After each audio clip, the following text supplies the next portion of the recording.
See a lot of adoptees with their birth family reunion photos or tearful reunions at the airport, and everyone thinks they lived happily ever after. But what if they don't? What if instead of it being this tied up bow on the perfect package of a story, it's actually just the beginning of another really turbulent, confusing, but beautiful journey on figuring out who you are and what happens after the birth search is over? I'm Allie. I'm a Korean adoptee who recently reconnected with her birth family. And I learned so many things that I don't even know who I am anymore. I expected finding him to complete me. Instead, it's completely broken me. I went from absolutely knowing who I was to having no idea who I was looking at in the mirror.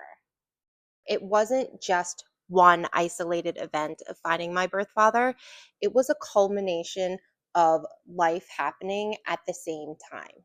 Because I found my birth family when I lost who I was. 40 years, I never felt like I needed to search.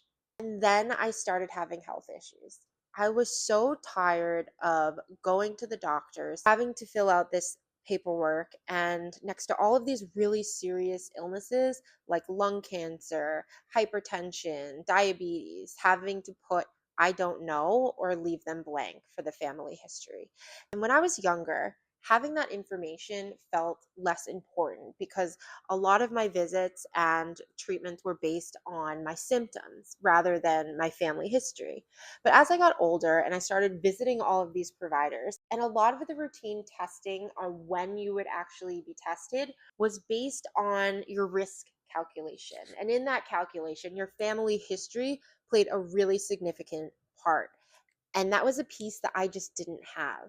So I started my search. I did the DNA test. I reached out to my old adoption agency in Korea and completed the required forms. Then I waited and I waited and I waited. I waited for what felt like a lifetime.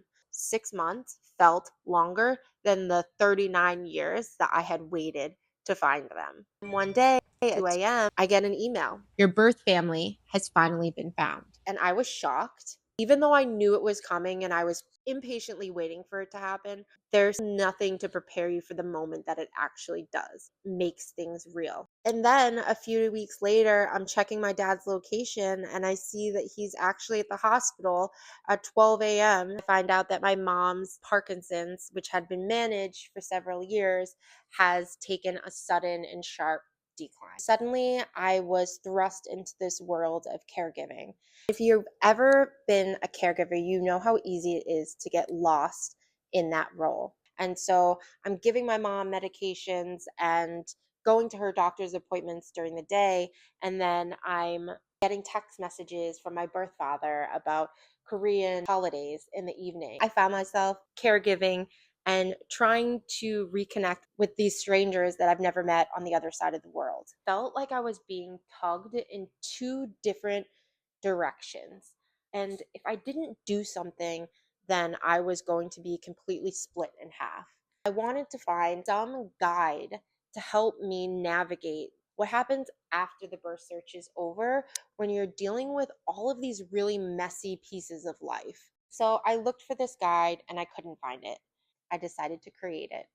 This channel is that guide, and I want us to cover it all from the messy parts of adoptee guilt and identity to the really beautiful parts of reconnecting with your cultural roots, learning the language, learning how to cook, learning recipes that were handed down from generations ago. And all of this while life keeps happening, because even though you have just found your biological family after 30, 40, 50 years, life is still happening and it's messy and it's imperfect. So if you're an adoptee starting their search in the middle of it, or just someone who believes in the power of your roots and finding out where you come from, I hope you'll join me on this journey. Next week, I want to talk about something that I learned from my birth father that has changed everything.